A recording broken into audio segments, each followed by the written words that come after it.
एक समय की बात है। अमरपुर नगर में एक अमीर साहूकार रहता था। उसके कोई संतान नहीं थी, जिस कारण वो दुखी रहता था।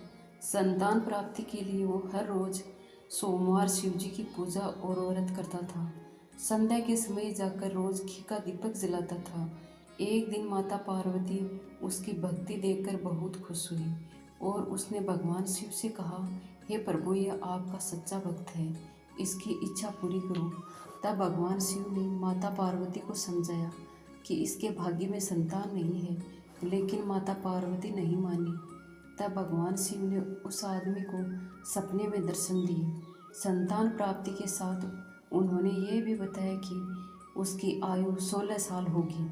यह सुनकर वो साहूकार प्रसन्न तो हुआ, लेकिन चिंतित हुआ। उसने सारी बात अपनी पत्नी को बताई।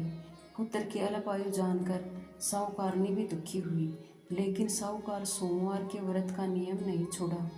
कुछ समय बाद साहूकार के घर एक पुत्र का जन्म हुआ। उसका नाम अमर रखा गया। जब अमर 11 साल का था, तब साहूकार ने उसके मामा के साथ शिक्षा ग्रहण करने के लिए भेज दिया। साहूकार ने उसे कुछ धन और कहा, जहाँ भी तुम विश्राम करो, वहाँ यज्ञ कर ब्राह्मणों को भोजन कराना। यात्रा करते हुए दीपचंद और अमर एक राज्य में पहुँचे, जहाँ की राजकुमारी का विवाह हो रहा था। परंतु जिस राजकुमार से शादी हो रही थी, वो एक आंख से काना था। ये बात किसी को पता नहीं थी, इसलिए उस राजकुमार के पिता ने अमर से दूल्हे की जगह बैठने की विनती की।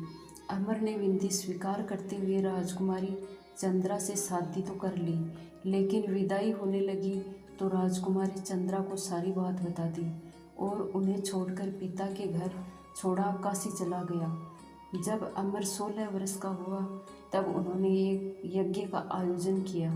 यज्ञ की समाप्ति पर ब्राह्मणों को भोजन कराया, धन और वस्त्र दान किए और उसी रात निद्रा में अमर की मृत्यु हो गई। अमर के मामा जोर जोर से रोने लगे। उसी समय भगवान शिव और माता पार्वती वहाँ से गुजर रहे थे। आवाज़ सुनकर माता पार्वती शिव जी से कहा कि वो उस रोते हुए आदमी का कष्ट दूर करे। तब भगवान शिव ने कहा, यह वही साहूकार का बालक है, जिसे उन्हें 16 वर्ष जीने का वरदान दिया था।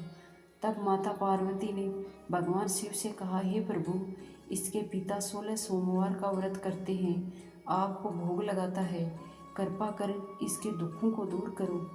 तब माता पार्वती की प्रार्थना सुनकर भगवान शिव ने अमर को जीवन दान दिया। वरदान प्राप्त होते ही अमर जीवित हो उठा और उसने अपनी शिक्षा पूरी करी, अपने नगर की ओर लौट आया। तब रास्ते में वो नगर आया जहाँ अमर का विवाह हुआ था। वहाँ के राजा और राजकुमारी ने उसे पहचान लिया। तब राजा ने राजकुमारी को प्रसन्नतापूर्वक अमर के साथ विदा किया। वहीं दूसरी ओर साहूकार और साहूकारनी जानते थे कि 16 वर्ष की आयु में उसकी मृत्यु निश्चित है। इस कारण वो बड़े दुखी थे। तभी उसका पुत्र अमर राजकुमारी के साथ घर पहुंचा। अमर को राजकुमारी के साथ देखकर बहुत प्रसन्न हुए। उसी रात भगवान शिव ने साहूकार के सपने में आकर कहा, साहूकार, मैंने तुम्हारे सोमवार के व्रत से प्रसन्न होकर तुम्हारे पुत्र को लंबी आयु प्रदान करी है। जय शिव शंकर।